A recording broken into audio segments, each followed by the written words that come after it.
Welcome to BumbleKast Live. I'm your host, Ian Flynn, the Bumble King, and joining me as always is my Bumble co-host, Kyle, JCRB Krause. Oh boy, it's another month. We're here.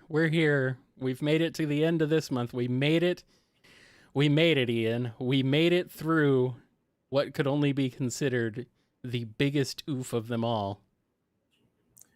You're going to really start the show with that? Really? I didn't get the chance to earlier because we'd already recorded for the week when that all started. And now it's live, so we can't edit it out. Anyway, thank you to our patrons over at patreon.com/BumbleKast, Ko-fi.com/BumbleKast, and our YouTube members for supporting us and making this show possible. Big thank you to Jennifer R. and Professor Rye, who are helping to moderate and manage the deluge of questions that are coming in. Please keep it to one question at a time. Don't ask another one until you've heard your previous one answered. And if you want your question guaranteed answered on the show, submit us a super chat of any denomination. We have a hard 2-hour limit today because of circumstances, so let's just get right to it. Dive in. Kyle, ask me something. Yeah. I will. I'm trying. All right, let's start off with a question here. The very first one comes to us from S. Shining. I think Archie Sonic can't use all the power of the Chaos Emerald, as in his super form, he is stated far weaker than Chaos Knuckles, who is equivalent of 1 emerald. What do you think? I think a lot of it is wibbly wobbly Silver Age super heroic mindset. But there's also the fact that in the Archie pre-reboot continuity, Knuckles was imbued with chaos energy at like a genetic level. He was a living Chaos Emerald until he came back from the dead, but let's not go down that rabbit hole. So that's, I don't know, it's like the difference between tapping into power from an electrical outlet and being the lightning. Yeah. That sounds about Or right. you could argue that Sonic is smart enough to not try to play God. Yeah, that would be smart. Here's a question from Stacy H. Do you all think the Sonic kids would get along if they all hung out for fun one day? For example, Tails, Cream, Charmy. Could even throw Marine and Ray in there, and even Kit. What are your thoughts?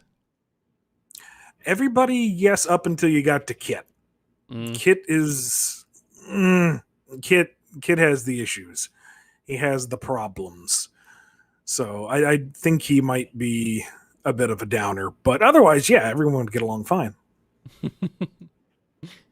And we got a question here from Marshall H. How do you feel about Sonic's death in the 2006 game's Last Story? The presentation, effect on characters, and the subsequent effort to bring him back through the last level of the game. The general premise of everyone coming together to race through the crumbling space-time to find the emeralds and, invoke a miracle to bring him back. On paper, that's a neat idea. The melodrama of it, not so much. And the frustration of if all Mephiles had to do was make Elise cry, and he can time travel freely, why did he enlist Silver? Why did he do any of what he did? The cutscene shows that he just teleports in to that point in time and shivs Sonic in the back. Just, boop, you're dead. I win. Mwahahaha. Wow. It's just, it makes the entire game pointless. It makes Mephiles a screaming idiot. It's Well, I mean, he kind of is. Yeah. But here's the thing, though, is that, like, Sonic 06 was just flat out unfinished, and that includes the story. I don't think people really quite realize that. It's completely unfinished. Everything about it. That's why we have the blue hedgehog mistranslation thing. Right. But not done. At the same time, that's what's been published, and that is what has been introduced into canon, and they have to take that as presented. Right. I mean, that is as cliche as it is what it is. So Yeah, I get it, but at the same time, it's still like, kind of half baked. Well, we got a question here from the Saxon. Ian or Kyle, would you say Serge's memories are broken, that the truth has gone unspoken? Has she even forgotten her name? Also, thanks Jennifer and Rye for being awesome mods. Jennifer gives the thumbs up. Yay! Yay, thank you.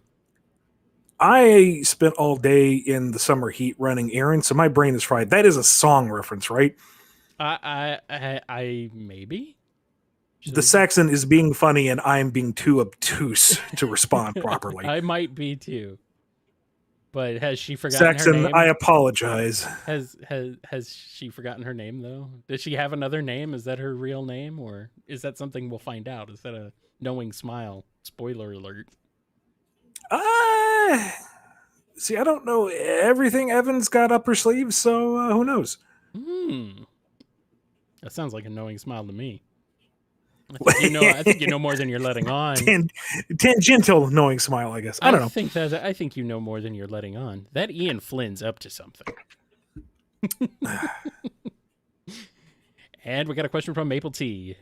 Dead adopted sibling swap. What if Maria had lived and was immortal somehow, and if Tails died? In what ways would Shadow and Sonic respectively be different?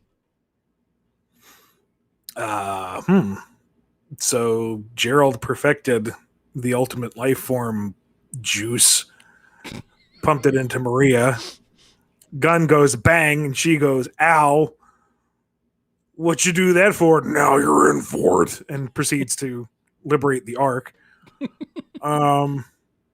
So Sonic, grows up 50 years later in the world where Maria, the terrible ultimate queen, has conquered all of the Earth, and Shadow is her chief enforcer. And Sonic kind of goes in half-baked because he has no young understudy to temper him or say, hey, that's stupid. And he gets Chaos Spirit out of an airlock. There you go. Dang. All right. Let's jump over to some super chats for a bit. Starting off with one from Nickel Plated. Thank you. If the Eclipse Cannon fired in SA2, would the planet be destroyed, or would Dark Gaia emerge even sooner? Well, the obvious answer is there wouldn't be Dark Gaia because I hadn't thought of that yet, but let's not think about that. That's not fun. That's not the fun answer. No. Let's see. The Eclipse Cannon without all the Chaos Emeralds blew a hefty chunk out of the moon. A fully loaded Eclipse Cannon could probably blow open the Earth enough to let Dark Gaia out. Yeah. I believe that. The question is, as this giant demonic form starts rising like a worm out of the apple, would it fall apart immediately because it was woken up too soon? Or would the Eclipse Cannon recharge fast enough for Eggman to go, what is that? Kill it, zap! And punch a hole straight through the planet? Yeah. The Earth's in bad shape, one way or the other. The planet's pretty much screwed regardless. Oh, well. Who needs Chip it? gets enough time to go, man, that was a bright laser. I hope they don't fire that again. Nope. And it's gone. We got another super chat from System 509. How does a sleepover at Vanilla's house go if Cream invited Tails, Amy, and Charmy? Very wholesome. It would go, very wholesome, and you better believe everyone's out asleep at lights out at, I don't know, what time do kids go to bed these days? I don't know. I went to bed at like 8:30, 9 o'clock when I was there you go. Little. So I mean, Amy's like, I'm a little old for bedtimes, and Vanilla's like, you're here for the sleepover. Go to bed. So you better sleep. Here's one from Newt the Gamer. Thank you for your super chat. Hello. If Eggman had actually used Omega, do you think Omega would be happy serving the Eggman Empire, or would he eventually rebel like Metal? I don't have a ton of stuff to back me up on this, but my headcanon is that Omega was never intended to be slighted, that he was put there to protect OG Shadow, and he just thought he was being mothballed. So had he been deployed properly, he would have gone toe-to-toe with Sonic. Nice. And arguably, he might have won. Because 06 says he managed to take down Shadow. And Shadow and Sonic are comparable in ability. So Omega might have won for the Eggman Empire. We got a super chat here from Starlight Sec. The rumor come out. Does Starline is gay? But no, seriously, that guy's gay coded AF.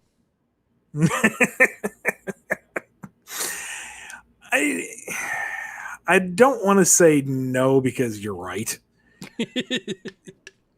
It's more that he was meant to be theatrical and bombastic in a similar fashion to Eggman. Mm-hmm. But I don't think Eggman comes across the same way. No. He doesn't. So mostly what I'm trying to get at is that I didn't intend for him to be a stereotype along those lines.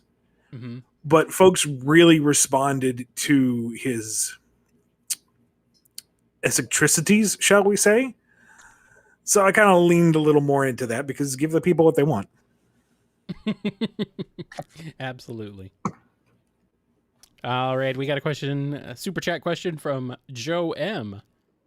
Will the next Starline Q&A be accomplished via contacting him from hell? No, we're going to stage it as it's like an hour before Sonic 50 happens. No, sorry to bother you during your busy schedule, Doc, but we're going to do a Q&A real quick before you move on to the next stage of your plan, if that's okay. The oof is big. JJ Slider has a super chat question. Thank you.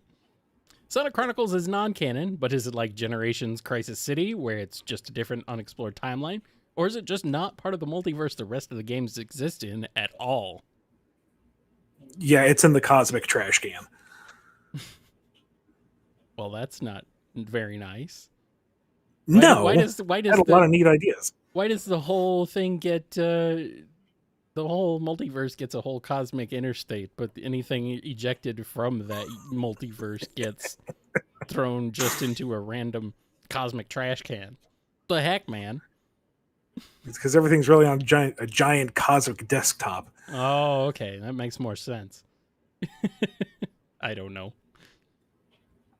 We got another super chat from OzJam H. What would you say makes a good or bad rival, and how do you approach making one appropriate for certain characters? Also, what are we looking Also, what are both of your guys' favorite rivals as well? The fated battle between Ian and Kyle. Yes, we will fight and promptly be like, this is stupid. You want to go for a pizza? Kyle, can we call it a draw if we just go get a burger? Yeah, pretty much. Like, what are we even fighting for? It'd be stupid. We're not really we're not rivals. We're compatriots. We're partners in crime. Pretty much, yeah. Especially the crime part. I mean, no. What are we talking about? No. Like, do we even disagree on anything? Here and there. Like, I like cheese. You don't like cheese. Yeah, okay.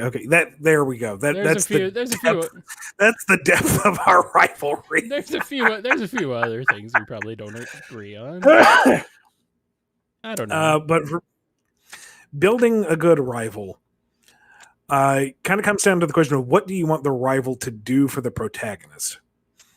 If you want it to be just something for fun, then you don't need to do anything too antagonistic. See what attributes of the protagonists are what you're focusing on, and have the rival contrast or exemplify something about that. Like, what is it about your protagonist that the rival does better or equally good? What is it that causes friction between them? And is that friction something that's going to cause resentment, or is it something that inspires the fun tete-a-tete sort of thing? Like we'll do Sonic because that's why we're here. Mm-hmm. Like Sonic and Knuckles' rivalry, they're both heroic. They're both extremely powerful characters. They both are very independent and strong-willed. But Sonic is kind of glib. He's very fast-paced. He's jokey, and Knuckles is not. He's kind of steadfast. He's stern. He takes things a little too seriously sometimes. Mm-hmm. And that's where the friction is. But they're still friends, or at least friendly rivals. There's respect there. They understand that in a bad situation, they can rely on each other. They may not want to stay in the same room after things are done, but there's not going to be any lingering hatred. It's just, Knuckles is like, all right, we're done here. Later. Yeah. And Sonic's like, hey, you want to hang out a little bit more? No. You sure? No. I mean, yes. I mean, whereas with Sonic and Shadow, now this is, kind of variable. There is a degree of respect there as well, but I think it's different. I think Shadow is in a different headspace from Knuckles because he is more insular and in general more antagonistic, more willing to meet things in a confrontational way. So when he and Sonic butt heads, I see it going much more antagonistic, like a lot faster. And where Sonic teases Knuckles because he knows he can get a rise out of him, his teasing of Shadow is he knows it kind of baits him a little bit. So I'm not going to say that they're like straight up enemies because they're typically not. No. But it's easier for them to come to blows. It's easier for them to not find common ground. It's easier for there to be friction between them. And it makes for a different dynamic. So, if you have a Sonic and Knuckles thing, you're not going to get the same scenario as if it were Sonic and Shadow. Mm-hmm. All right. Also, what does whose would be your favorite rival? That was the other part of the question. Shoot. I got one. I feel like Flynn Hart Glom Gold. Yeah, there you go. Yep, he's a great rival for Scrooge. Like he's everything Scrooge is dialed up to 11. Yeah. And with the worst possible negative spin put to it. Mm-hmm. He's very fun. That's why I like him. Shoot, I feel like there's a bajillion instances and I cannot think of one off the top of my head to save my life. Dadgummit. I know, I had to check. I mean, Knuckles and Shadow's the obvious ones, but I don't know, man. Like I said, I'm kind of fried right now. I'm sorry, guys. That's okay. We got plenty of questions, including a bunch of standard questions. I'm going to say we already have over 100 of the standard questions about, almost. So, unfortunately, we're going to have to cut off the standard questions now because we're not going to be able to get through all of them. I'm sorry, but unfortunately, there's just too many. So the ones we don't get to today will be rolled over into the standard queue. Yeah, we'll try to get to as many of those as we can in later episodes. So sorry about that, guys. Thank you so much for listening and for asking your questions, though. It's very much appreciated. And if you are wanting to send in super chats, we are still accepting those. We will be accepting those up until about 30 minutes before the end of our stream today. So you've got some time if you want to send in super chats. All right, and we got going to switch back over to the standard questions for a bit. Get into this one here from Vlad C. If SEGA lets you explore any existing character's full backstory / history, who would you choose? Hard mode, no Knuckles, Shadow, or Emerald? Boo. Boo. You can't delve into Knuckles' backstory anyway because you'll get sued. Yeah, nah. Not Sonic, because I like his simplicity. I like that air of mystery too. Maybe Amy. Actually, that might be, yeah, she would be pretty interesting. I mean, we've got a smidgen of backstory to her, but it wouldn't hurt to maybe explore that a bit more and, maybe investigate the leap from classic to modern with a little more scrutiny. Mm-hmm. And fill in a couple blanks here and there. I got a suggestion. Blaze. Oh, yeah, absolutely. Yeah. Rouge also might be a fun one to get deeper into, to maybe learn more about. Eggman wouldn't hurt because we have breadcrumbs here and there. But Eggman would be very good. Yeah, here's one. Here's a good one. Tommy Turtle. We never got to know enough about him. Got to go back. No. Okay, maybe we don't. One might say that by the end he was already spread too thin. Oh no. Oh no. Oh boy. As a fine mist. Oh boy. Ooh, too soon? Actually, it's been over a decade. Should have happened. It already happened soon enough. Then they brought him back. And then you did it again. For keeps. And this time you turned him to goo. You turned him to liquid. Good job. This is for real this time. Tonight I shower in turtle soup. Disgusting. Jeffrey St. John has a question. The San Diego Comic-Con took place this month. A lot of trailers and announcements look very interesting. To the Bumble Bros, are there any upcoming movies or shows you're looking forward to? Let's see. One of the Marvel things they trotted out and was like, ooh, yeah, okay, that one I actually kind of want to see. And I can't remember which one it was. Let's see. Do we want to go through them? There's the Agatha series, which honestly is probably one I'm more interested in, but only because Agatha was great. That was fun. But yeah, the actress is like the only reason I have any interest in that at all. Oh yeah. Wakanda Forever, because I kind of want to know where they're going to take things. Like see, the thing with the Marvel films now is if they keep them self-contained, I kind of want to know what their individual next steps are. Like Shang-Chi was charming enough. It was fine. I wouldn't mind seeing a sequel. We watched Eternals finally the other day, and it was a little bumpy, but I was engaged by the end. It's like, okay, I kind of want to see where these guys are going. Yeah. So that's all right. In that regard, yeah, I'm not really focused on the phase 4, phase 5, end game, whatever, blah. Like I want them to bring it down focused again. I want to see where they're going with Guardians of the Galaxy. You know? I'm interested in them, the Daredevil return and what they do with that, because I've always liked the street level heroes, so I'm interested to see if they keep Daredevil at that level or if they're going to start trying to bring him into the more cosmic side of things, which we'll see. The multiverse, cosmic stuff. Who knows? They need something on the lower level, though. They can't have like universe-ending threats all the time. No, that's exhausting. So, and we got a question from Pedanticat.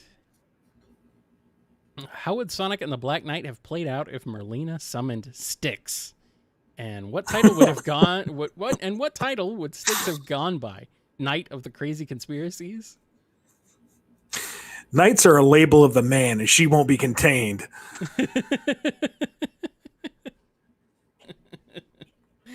Yeah, no. However, you're presenting this idea of a fascist overlord. Heck yeah, she'll fight the system and bring it down. That King Arthur ain't gonna know what happened to him when that boomerang hits him upside the helmet. Clong! And then when Merlina does her vile but inevitable Betrayal. Styx is overjoyed because she totally called it. She knew she was going to be betrayed. She knew it was going to happen. You can't be that good. You can't be that nice. You're too altruistic. I called it. Now what do I do? Sure. Here's a question from Qatar Station. What if Tikal wasn't a pacifist? What if Tikal wasn't a pacifist and joined Pachacamac? There we go. Yeah, that. Oh, that's the end of the sentence. That's the end of the joined sentence. her father. Yes. She'd be dead. Well, I mean, she was dead before, apparently. Well, and she's dead now. So what's the difference? She wouldn't have been able to approach the shrine because she wouldn't have had the calm and loving demeanor that coaxed chaos out to begin with. Mm-hmm. She would have been amongst the soldiers who led the Chow slaughter, and then we would have had perfect chaos, just drown them all, and there would have been nothing to contain him, so he would have had his temper tantrum until he got over it, I guess. All right. And we'd have no Angel Island, and we'd have no Knuckles. Huh. Well, that's the worst of all. Oh, never mind. That's ruined. It's ruined forever. What's not ruined forever is this question from Raphael C. Actually, we don't know that yet. We haven't answered it, so maybe we'll ruin it forever. We'll find out. The two worlds are gone. Are the two dimensions gone too? It seems to me that all classic games have been canonized and become the past again. Can't really comment on that right now. I guess things are currently in flux. Well, let me just put it this way. I said too much back when Two Worlds were dead and nobody knew it yet. So I'm not going to cross that line again. MSP169 is a question. Could you see Cream and Belle having a mini story together? Both are kind people and both do not fight. So could you see that working? Or would they need accompanying characters? Maybe just depends on the nature of the story. And, Cream doesn't like to fight, but she will protect others in need.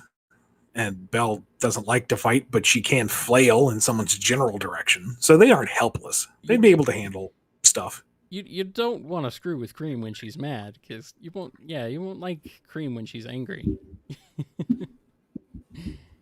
Here's a question from My Small Corner. Thoughts on Tails dealing with PTSD and leaving the team during Forces? What do you think their reactions would have been? Do you think they would have tried to stop him?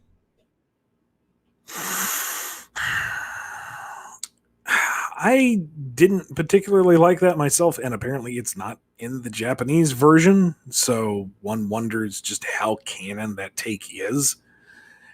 But that's problematic, because then you got to ask which version of the game do you follow, and do you leave the audience out in the cold?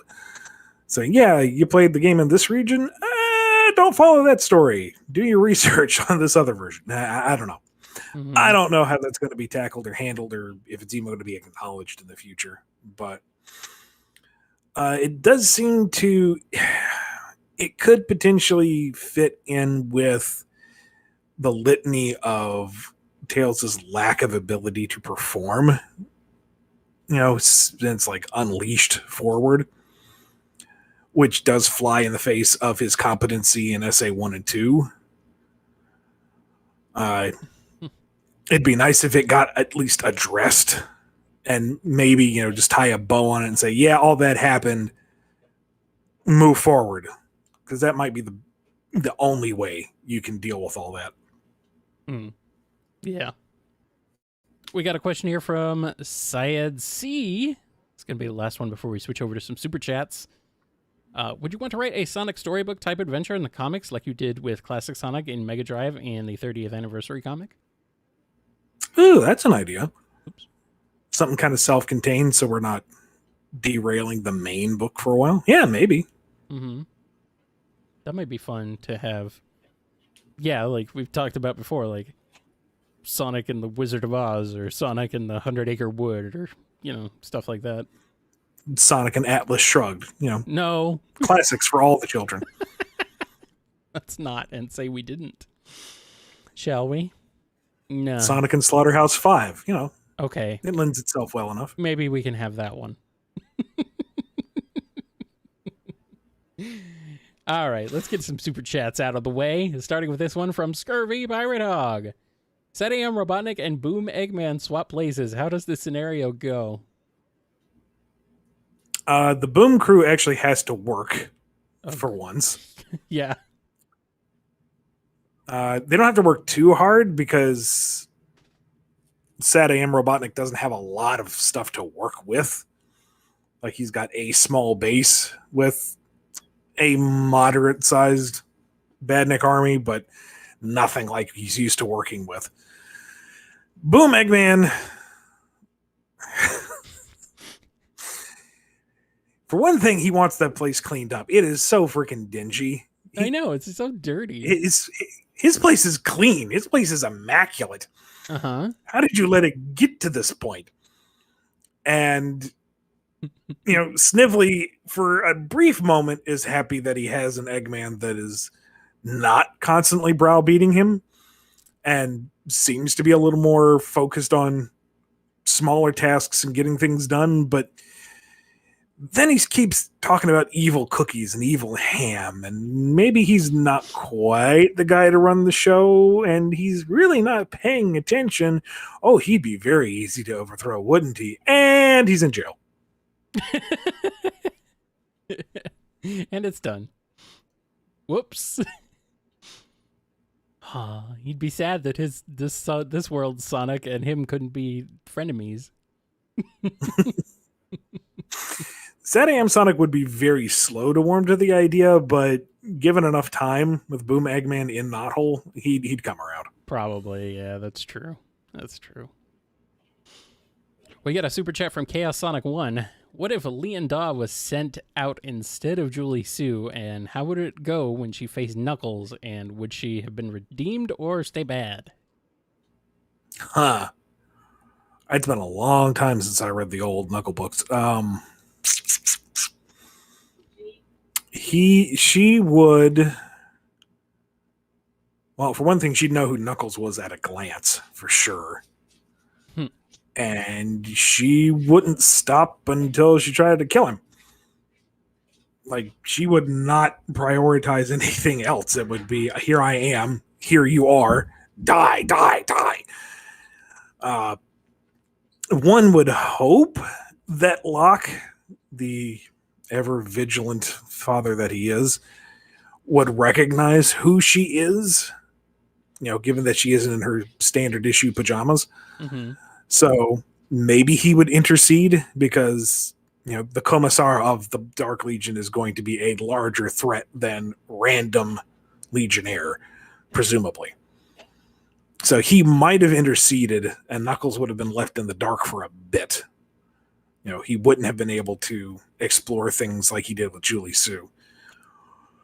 But beyond that, I can't see Leon Daw reforming. She was too deeply dyed in the wool. Here's a question from Frost Canine. Greetings, Bumble Bros. How well do you think would Nicole get along with GLaDOS and HAL 9000?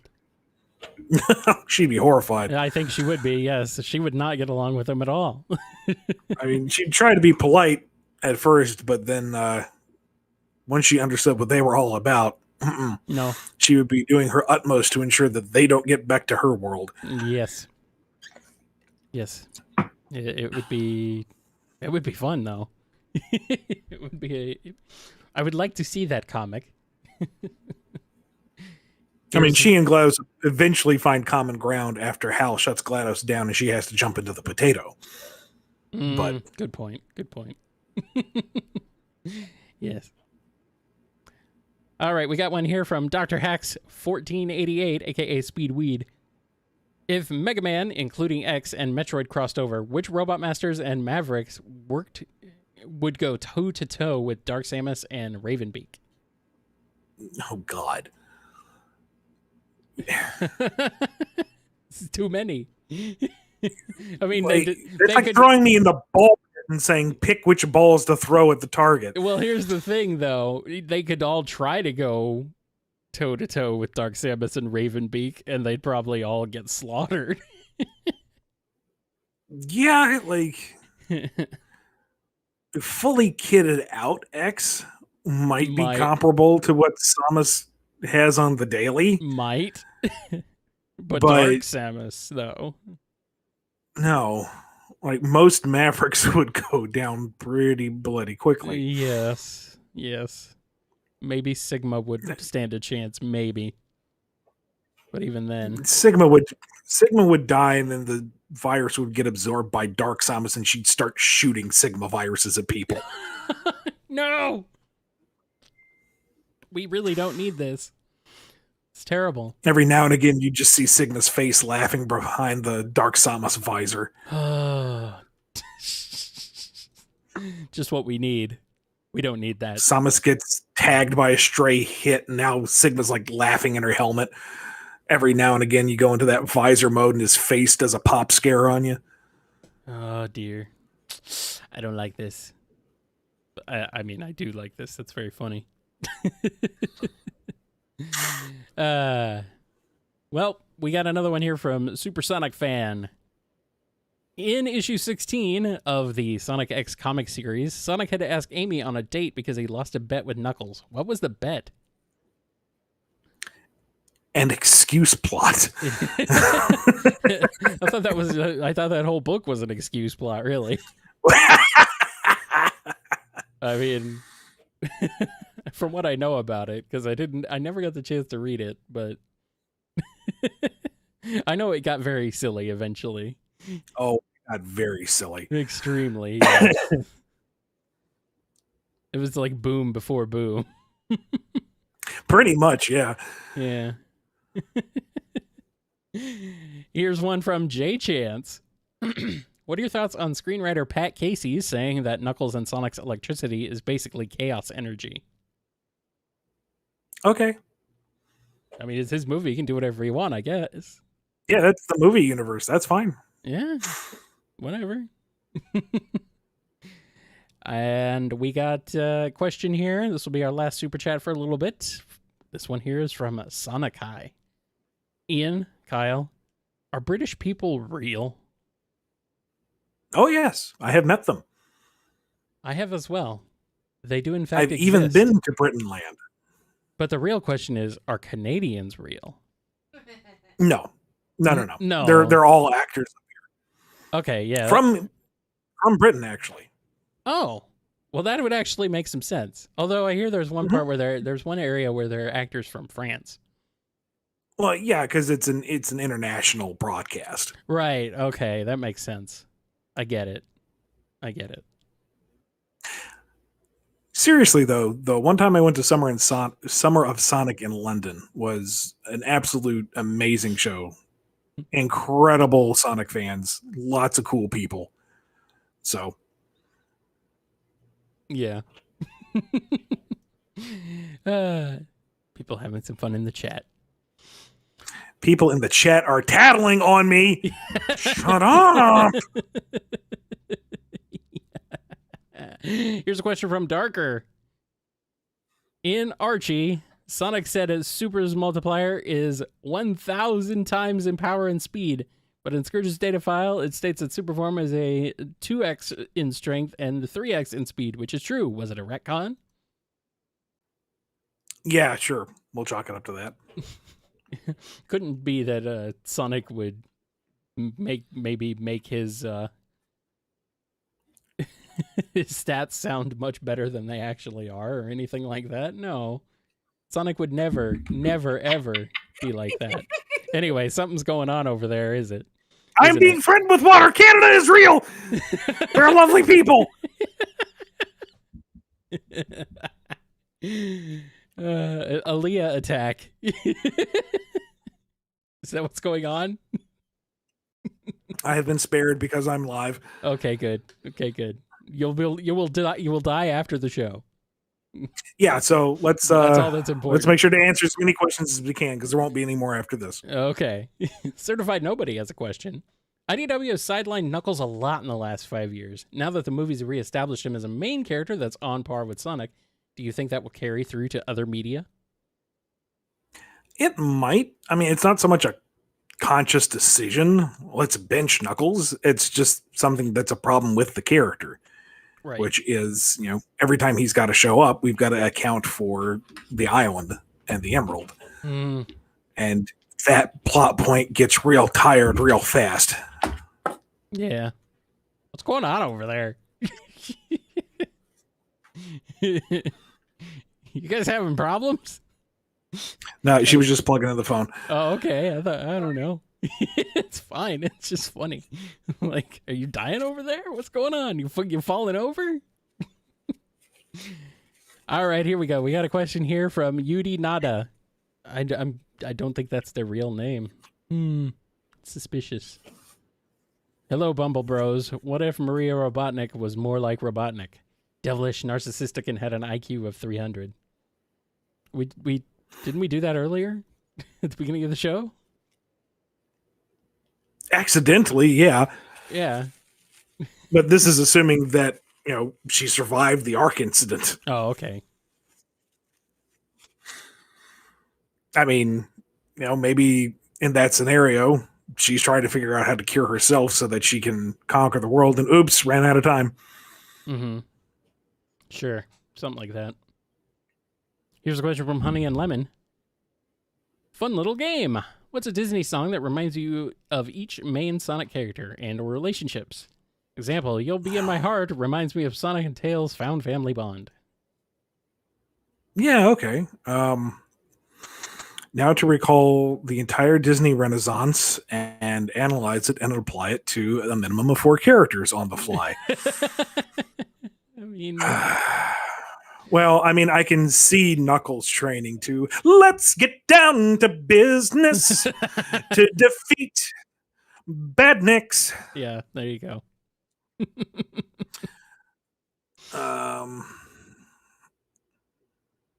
Let's see.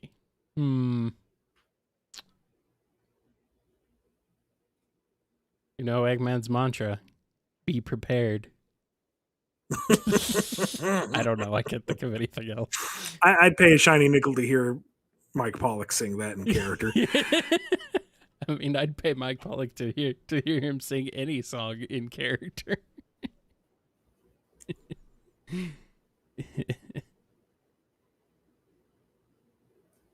I don't know. Do we want to maybe circle back on this one or something later? Maybe, because a lot of what I'm thinking of is so character driven because they're musicals. Right. It's hard to... Musicals are used, well, and at least in a good musical, they're used to inform the character or drive the narrative. Maybe I'm being too specific minded about it. Yeah, maybe. Amy, okay, here's one. Amy, Part of Your World for Amy. Yeah. I can see that, yeah. I don't know. What I do know is we have a question from Michael B. Adam and Nicole were originally planned to be in a romantic relationship. Will Omega find his soulmate? Will he find it in the form of that homicidal AI Shodan from System Shock? Yes, perhaps. I don't remember that particular bit at the beginning. Or GLaDOS. You don't remember Adam and Nicole originally planned to be in a romantic relationship? I don't know. No. Was that part of like unreleased plans put out or something? I don't know. I'm glad I didn't hear about that one. I mean, I don't know. I'm assuming this was not your plan. No. Okay, maybe it's a headcanon thing. I don't know. I don't know. But Omega has only one love, and that is destruction. It's kind of like how Deadpool is in love with death. The abstract. I don't mean like the actual character. It's no, that's Thanos' thing. Yeah. Okay, so no, Omega just loves his job, and his job is to destroy all inferior models. Okay, I'm being told that was a plan by Carl Bowlers. Apparently. Okay. All right. Here's a question from Color Splash Bonus. How would you write Irish the Hedgehog into IDW? And if you don't want to share because you view it as possible, please do. I really want Irish in the comics. Here's an alternate question. If SEGA told you had to introduce Irish in issue 50, how would that change things? Irish has to show up in issue 50. Uh-huh. The thing that was like meticulously crafted to give as much fight time as possible. Okay. Surge grabs Sonic by the throat, drags him off at Mach 1. And as they go speeding past, we have like 2 panels of Irish with a map in his hands going, Faith, God, I'm lost again. Well, I guess I'll go this way out of the city and thus walk straight out of the narrative. Well, you know what? They didn't specify how long or how much of a role he had to play. Otherwise, it'd be fun if he was a background gag character in like Resistance HQ. Yeah. You know, he just happens to be there, and every now and again he gets to the line of dialogue. All right. We're going to switch back over to Super Chats for a bit. Starting with this one from Bleeding Thumbs 97. How differently would the metal virus play out if it were Cream who became infected instead of Vanilla? How would Vanilla react? How would she fare against Xena, and would she be able to avoid infection?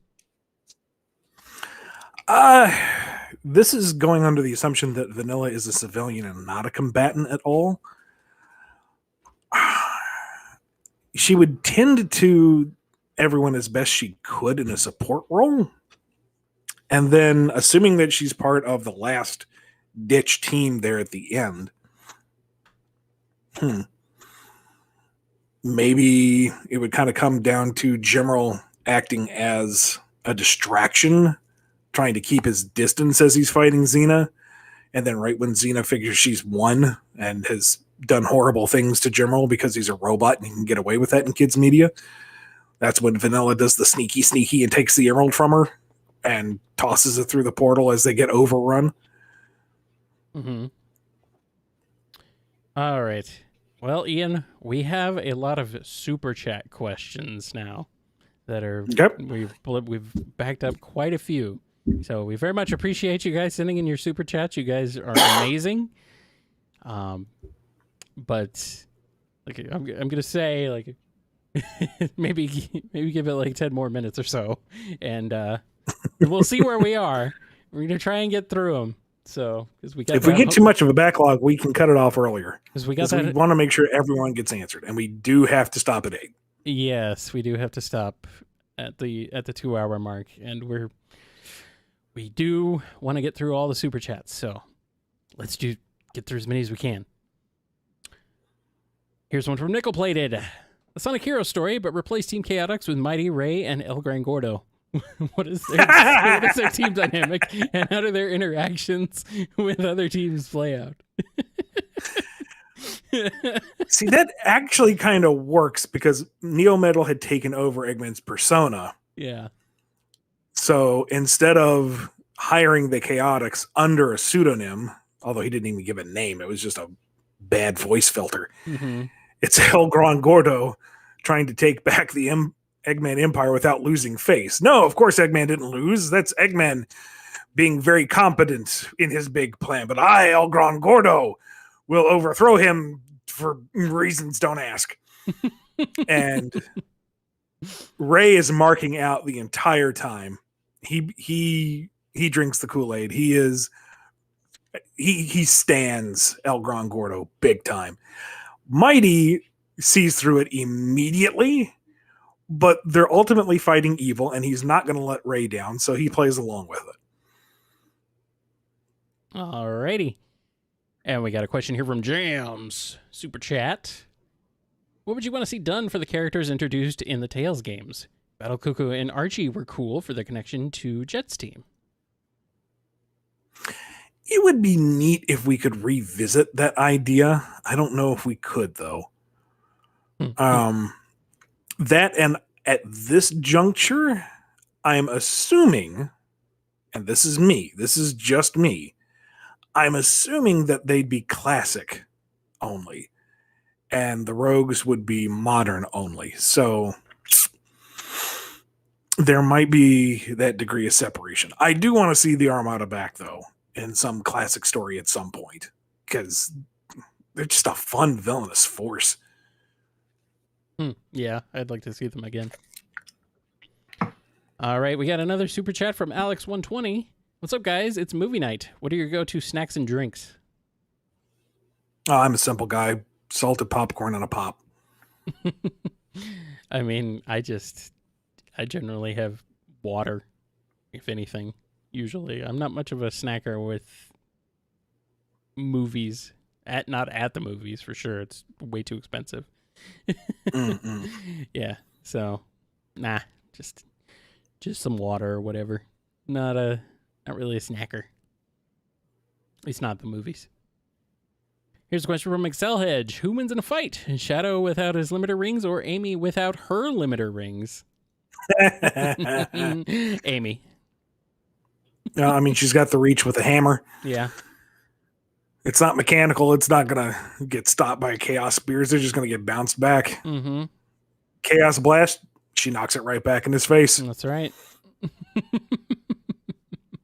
He may have chaos control, but she's going to chaos curb stomp him. That's right. I love it. Maybe she's Amy Rose normally, but now she's Amy Risen. Jay Chance has a super chat question. How would a Vector and Whisper team up go? Honestly, I could see it working. Yeah, like for all his goofiness, Vector is a competent detective. He is insightful. Yes. And he does get the job done, but he is a goof. Mm-hmm. So he would be the perfect foil to Whisper because she could stay the straight man of the two. Mm-hmm. But Vector would still drive the narrative because he would be able to find the clues and lead them on to the next plot point for them to engage in. Yeah. Yeah, that works just fine. Yeah, I like that. I like that idea. Here's one from Sonic Mania 2099. If Classic Sonic didn't have that infamous retcon, how would Mighty and the others be introduced? Also, shout out to Anime Matsuri 2022. Hello, Anime Matsuri 2022. Infamous retcon, Mighty and Ray introduced. I'm not Classic sure I follow. Sonic didn't have the infamous retcon. Yeah, I'm not. What infamous retcon of being like generations, like being shoved into an alternate dimension instead of being the past, or what? Because even still, from my understanding, Sega Sonic Arcade is part of the classic timeline. So it just happens before Mania does. I don't know. What I do know is we got a question here from Godzilla.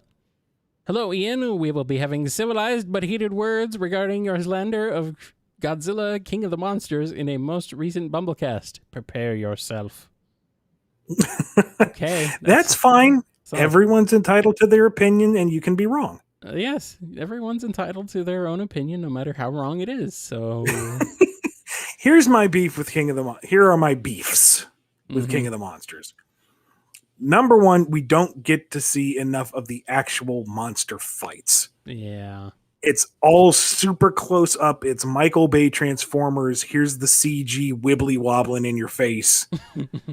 And you can't see it. Kong versus Godzilla found the perfect balance. Like the first Godzilla, when Godzilla is fighting the Mutos, that is money. That's cash. I freaking adore those fights. But you get like 1.5. It's not enough for a good kaiju smackdown. King of the Monsters, you don't get to see the fights. You mostly get these like shaky cam up close toys knocking together. You barely get to see anything. But Kong versus Godzilla, you get to see the monsters fight. And there's interesting set pieces and there's fun choreography, and each fight is a little different in its own way, and it tells the story and it builds towards the end. That's all great. King of the Monsters doesn't do that. It has some neat visuals, to be sure. And the volcanic interpretation of Rodan is a great callback to the original Rodan film. I hate with a passion that he has like this little Falco grin when he's fighting the jet fighters. Yeah. That's too much personality. That's too human for these giant freaking monsters. Like, it kind of skated the line in the first film when Godzilla's lying there taking a breather and he sees the puny little human that you don't need to look at because blah. And he just has this kind of tired sigh of, oh, you're still here. I have to keep fighting. Fine. And he gets up and he does.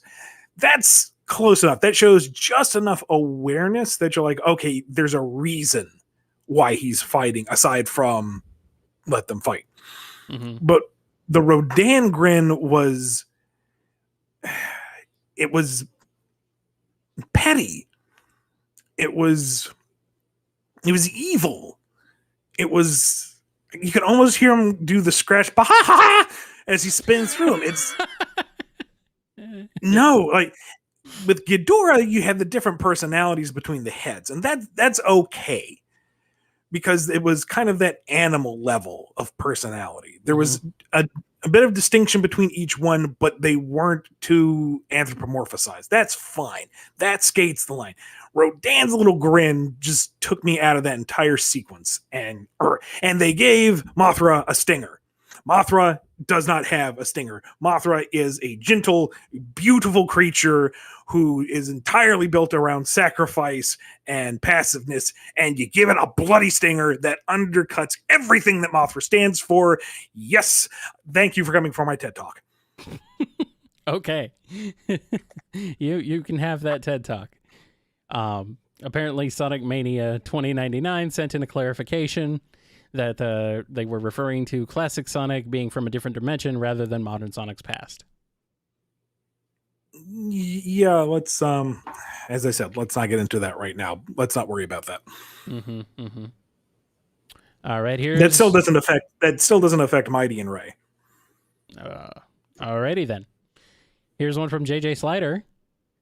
Of the Chaos Control users, Hedgehog Trio, Emerald Blaze, others you know of, to what extent can each do its abilities? Time travel, dimension travel, time stop, space distortion, sealing. Oh, Lord. You're asking for consistency. In Sonic, no.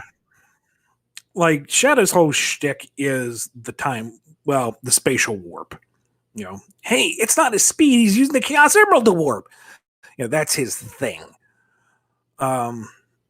Sonic could do it, but I don't think it's his preference.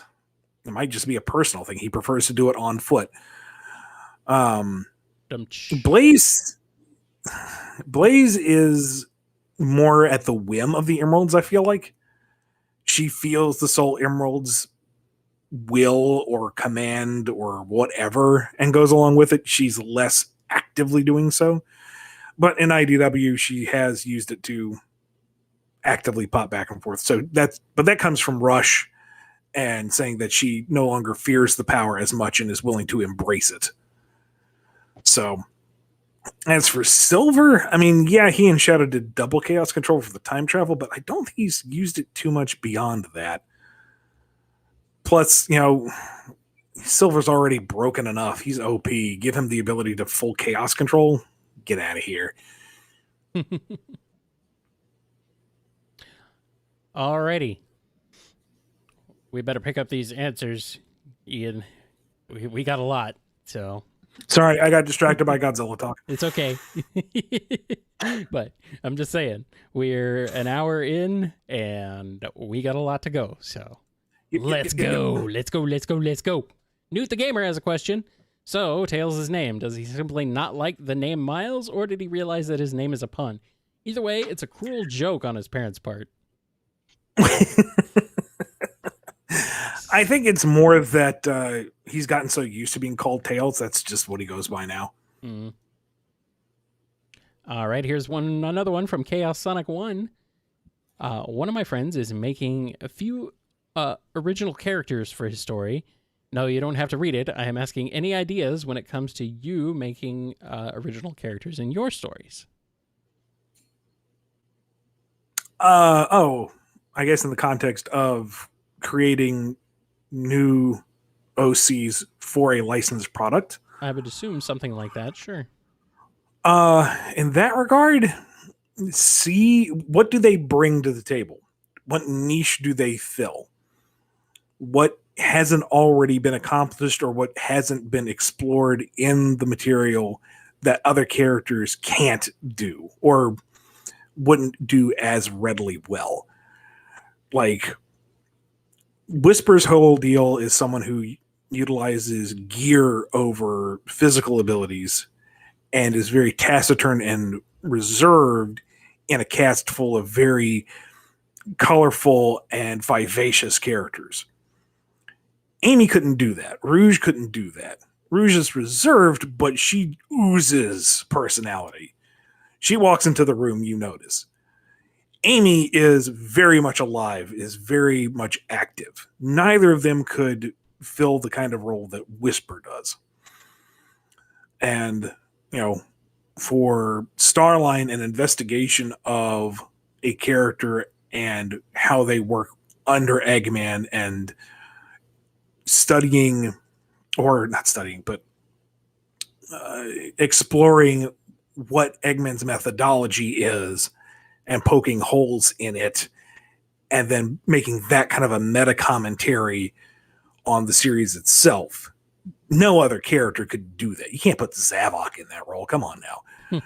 And we don't have Snively anymore. And Orbot and Cubot they wouldn't be able to do that. That's not the type of characters they are. So if you're creating fan content, I guess, and you want to add material to it, well, for one thing, it's fan content. It's for you. Do what you want. But if you want to put some kind of restrictions on yourself because you want the challenge, ask yourself, what are these new characters doing to the narrative? What do they add to the cast? What do they add to the whole vision that other characters and materials don't already do? All right. And with this, we're going to have to do a cutoff of questions. No more questions tonight. So if anyone sends in a late super chat, I'm very sorry. We won't be getting to it tonight. But if you happen to send it in, we'll go ahead and put it in the upcoming priority episode. So yeah, we're doing our best to get through these, so we're gonna keep on a rolling. Here's one from Lord Van Oscaro. Considering Zeddy's long lifespan, would there be an older, wiser Zor waiting for Silver in his time? Oh, God. Conceivably, yeah. Oh, boy. Why did you fix the past? Our future was perfectly awful. Rude. How dare Silver? OzJam H has a question. A simple question for Mr. Fried Brain Ian. I hope. Thank you. How do you feel about filler in media? You think it can be a negative in some aspect, or do you think it can enhance a piece of media more positively? It's understandable in some circumstances, but I would say if you have to do some kind of filler arc, like for scheduling reasons or whatever, just make it entertaining. Mm-hmm. There are a lot of filler arcs out there that try to add lore that doesn't work because it's not part of the greater vision, and thus you end up kneecapping yourself. Or it tries to not rock the boat so hard that it's just kind of mildly introspective fluff, which isn't engaging. So just do a small, fun arc. Mm-hmm. Have the characters do something that kind of spins their wheels in an entertaining way, but doesn't necessarily, affect anything. And that way it's still kind of fun to go through, but you're not grinding your teeth, waiting for things to pick up again, but you're also not diminishing the greater product. I think the word filler gets thrown around a lot when it really shouldn't. Oh yeah, it's super inaccurately, but yeah, it gets pushed around a lot. I mean, you can have more character-driven stuff that's not necessarily tied to a huge plot line or maybe even just tangentially related to it. You got to have that on occasion at least, so that way you have a reason to, kind of understand the characters and the ways they act and how they react to things, and just to change things up a little bit. You got to have a little bit of a break once in a while. Oh well. Here's a question from Lord Van Oscaro. If you were to bring in knights into IDW, would they go on a large adventure with Sonic and Company, or would it be more something simple, like them visiting various children's dreams, like Ash and Creams? I want to do a proper full-on crossover, like mini-series, one-off special, something. Mm-hmm. With like Wise Man invading imaginary world. And so Lumina and Sonic and Knights have to join forces and save all the dreams everywhere. In the night. Dream delight. Here's one from Chaos Sonic 1 again. Sorry for breaking the rules. I'm going to leave YouTube chat, but you don't have to. But what is the situation with Tikal and Chaos? Are they dead or not, or are they still usable? I am honestly not certain. I like to think that they're both at rest in the Master Emerald, that their spirits are kind of contained there, but they're free to come out if need be. But until something comes along one way or the other, that's more headcanon than anything. Mm-hmm. All right, here's one from Joe M. Since Chaos and Tikal went to heaven, does that mean that Sonic did kill him? Is the Master Emerald a portal to the afterlife since Chaos left it in battle? Oh, God. Lots of Chaos and Tikal questions tonight. Maybe heaven is inside the Master Emerald. Maybe it's just heavenly in there. Maybe heaven was the friends we made along the way. I mean, I figure, like, Tikal, when she sealed them away, as far as I understand, she, sealed their spirits. Their corporeal forms are Kaputskis, because it's been however many years, and their spirits endure, and then they manifest physically, perhaps for a limited amount of time, maybe within the proximity of the Master Emerald. I don't know. Mm-hmm. All right, here's a question from 120 Mast. Does Sonic have a reason for having his powers? Every other character has a reason for theirs, and it's really weird because arguably he's the strongest out of all of them, even compared to Shadow, with no explanation. Not everyone really has their explanation. Like, Sonic is fast because he can. Sonic just is. Tails can fly because he spins his tails, but that makes no biomechanical sense whatsoever. We have no idea where Amy's hammer comes from. We don't know why Knuckles is incredibly strong. We have no idea where Silver got his TK powers from. He just does. Same with Blaze. She was born with them. I thought they came as a curse from the Solar Emeralds, but apparently not. Apparently she was born with these fire powers. So Toasty. There you go. Why? Is it a royal family thing? Who knows? But I like Sonic, even if they all did have some kind of backstory and explanation, I like Sonic not having it. I like him being this kind of mysterious loner vagabond force of nature type of guy. He's just a hedgehog who loves adventure, Sonic just is, He just is. Yeah. Here's one from Testing. What are the mandates towards time travel? Is it allowed if you are exploring history that could affect any existing / future world building or lore? I am not really sure because I don't want to go there.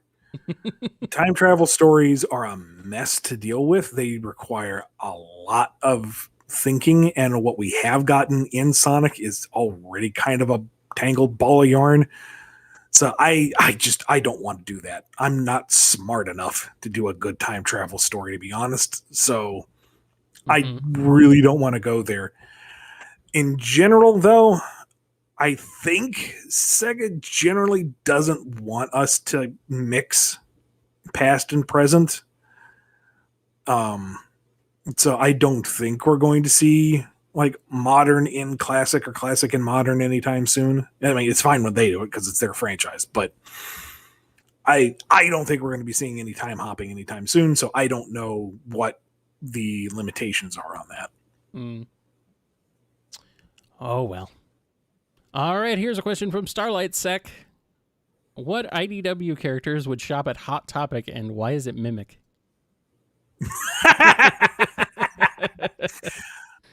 We're talking like old school Hot Topic, though, not modern Hot Topic. It's all like graphic tees. Goth Hot Topic, yeah. Yeah. I still never got my cape from them. They didn't charge my card, but... Rude. Yeah. Anyway. But yeah, he absolutely would. He absolutely would. What about Surge? Oh, yeah. Easy. Okay. Well, does it count as shopping if she's just robbing? Yes. I mean, I guess she's technically shopping until she commits the robbery, so... Yes. There's that distinction. Yes. The Deadly Six, especially Zavok. I mean, them spiky bangles got to come from somewhere. That's right. Yes, this blacklight poster speaks to my inner darkness. Yes. Let's get into a super chat from Scurvy Pirate Dog. Remember the Meteor episode of Sonic Boom? Well, what if Blaze and Rouge touched it at the same time? I don't remember the Meteor episode of Sonic Boom. That's when they changed switch bodies, I think. Sonic and Eggman switched bodies, yeah. Oh, well, in that case, Rouge is just going to be like rolling around to the throne room with the soul emeralds going, yes! And Blaze is trying to do her best to get back into the palace. Like, no, you don't understand. I am not the world famous treasure thief, Rouge the Bat. I am actually your imperial princess. Gardon, stop hauling me out the door. Let me go. No, she's going to touch them more. Stop it. Stop it. Danger, danger. Supersonic fan has a question. What's every IDW Sonic villain's favorite TV show? Starline's favorite is Flatliners.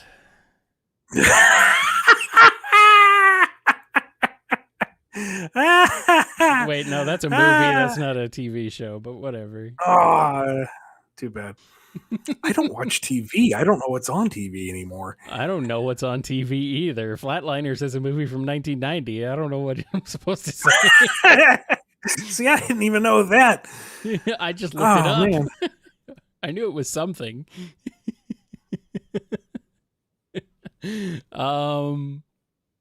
IDW Sonic Villain's favorite TV show. They didn't say it had to be a current or new TV show. It could be something old.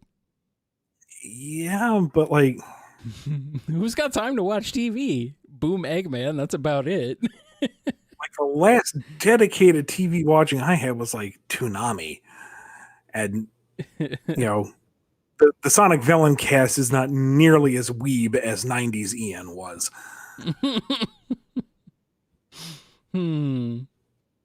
I don't know.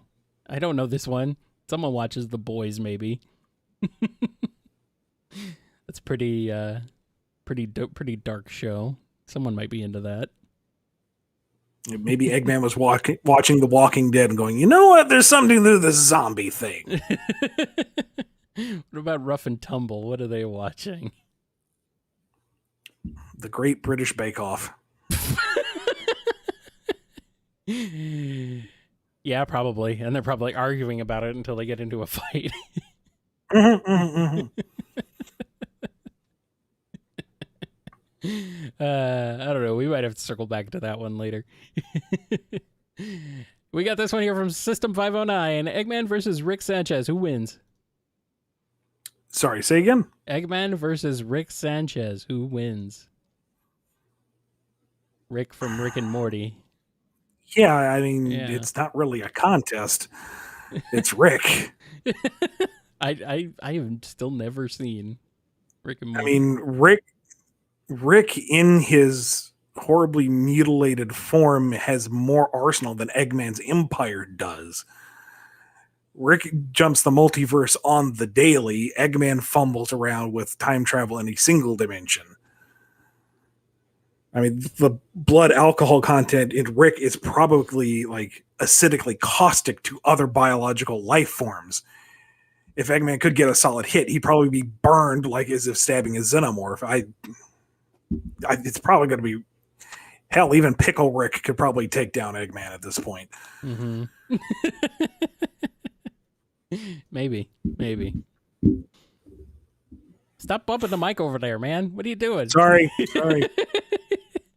I've been sitting at the same place for like I know. an hour and 15 minutes. Yeah. Get the restless leg. Yeah, sorry. Yeah. We're getting through these questions though, so gonna try and get through as many more super chats, or get through the super chats, and then we'll switch back to the standard questions to close us out. So thanks for bearing with us, guys. Sonic Mania 2099 has a question. I heard someone at Anime Matsuri that you weren't great with fans. Were you being an Eggman? Also, why was Get a No Damage fight in issue 50? What? Okay. I don't know who you spoke to at Anime Matsuri. I don't know what their experience was because I only went to the original Anime Matsuri. God, how long ago was that? I mean, at least 3 years. 2. Longer than that. But yes, longer than that, yes. But I mean, we have to discount 3 years because you haven't been to any shows since COVID. Yeah. So, I mean, my most regular ones were 15. Heroes Con. God. Well, regardless, like, maybe I don't know. I don't want to say, oh, they're clearly bad mouthing me. Maybe I was having an off day. Maybe I misunderstood something they were trying to say and came across as curt or something. I thought you were Ian, not Kurt. Weird. No, that was my grandfather. Oh, okay. I don't know. I try to be open and welcoming to everyone. Maybe I was hungry. I don't know. If they didn't have a good experience, I am sorry. I do apologize. I just have no idea what they're talking about. As for no hit run Sonic 50, sorry, you're going to have to clarify that one because everybody got hit. No damage fight in issue 50. So, like, if you do a speed run of issue 50 and don't get hit, or, like, I don't know. Issue 50 is not a video game, so I don't think you can do that, but... I'm confused. We have a question from J Chance. Wouldn't Amy be a perfect candidate to go super, since thoughts become power and Amy cares deeply about others and Sonic? Yeah. Yes. Let it happen, Sega. Do it. Yoinky Sploinky has a question. It's a great name. Just right up there with Quaggle Gaggle. Yoinky Sploinky. Just for funsies, could you say this is your best Vector impression? Charmy, turn the channel to 37, the crocodile channel. I'm not in. Charmy, turn the channel to number 37. You know, the crocodile channel. There we go. Thank you. My uncle's doing an interview with an egret. It's going to be very, very short. Yes. I do want to make it clear, guys, that we are accepting super chats technically, but we will not be able to get through them all tonight. We've had to cut them off. So any super chats that come in will be added to the priority episode queue, and we will get to them as soon as we can in one of the priority episodes. So unfortunately, we only have a limited amount of time tonight, so we can't go on forever, but we thank you regardless for your super chats, and we will get to you soon. Pedanticate has a question. Team dynamic of Bark, Whisper, and Sticks. Bark, Whisper, and Sticks. Well, she'd do all the talking for them regardless. Sticks would be talking, yes. Whisper would not trust Bark in the slightest, but Bark is, he's not a bad guy. He just hangs around with a bad crowd. So he'd prove himself in the moment, and Whisper would relax a little bit, and Styx is like, you see, you should trust him from the get-go. You're too paranoid. Yeah. Ironically. That is a bit of irony there. Testing has another super chat question. Is it possible Shadow is secretly mentoring Silver in the future since he's immortal? I mean, in Silver's future as of 06, Shadow had been defeated and imprisoned in some form of stasis for all time. So not in that timeline. But the question is how much of the timeline gets refinagled every time Silver fixes something. And I don't know. I honestly don't know how that works. And we got a super chat from Diamond Death. For both of you, what are some series you really wanted to get into because of something like a cool character, premise, etc., but no matter how hard you tried, you couldn't get into it, but might have even kept trying? Well, this is topical. This is going to get me annihilated in the comments, but I can't get into Primal, the new Genndy Tarkovsky thing. I mean, I should. It's, for one thing, Genndy frickin' Tarkovsky, and it's about a caveman and a dinosaur kicking all sorts of ass. Right there. Tailor-made for me. Please, serve it up on a plate. Thank you. But I couldn't get into it. I really, really tried, and it's not hitting for me. Yeah, And I feel like that's something wrong with me. I can't think of something.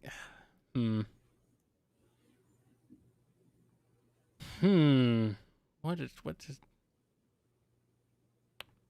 I guess maybe it's ages ago now, and I'm gonna be the one who gets skewered for this one, but Rise of TMNT, the cartoon. I liked it. I enjoyed it. We watched the first episode and did a review of it on BumbleKast, and I enjoyed it, but I never went any further than that, and I was just kind of, not really super into it. I guess it was coming off the 2012 or 2015, whatever year it was for the CG series.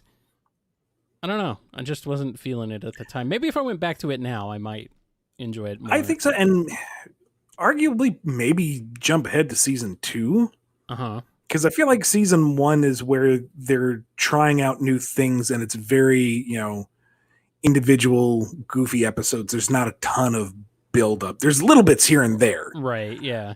But not enough to really grab you. And then I feel like season 2 still has a lot of that episodic jokey quality to it.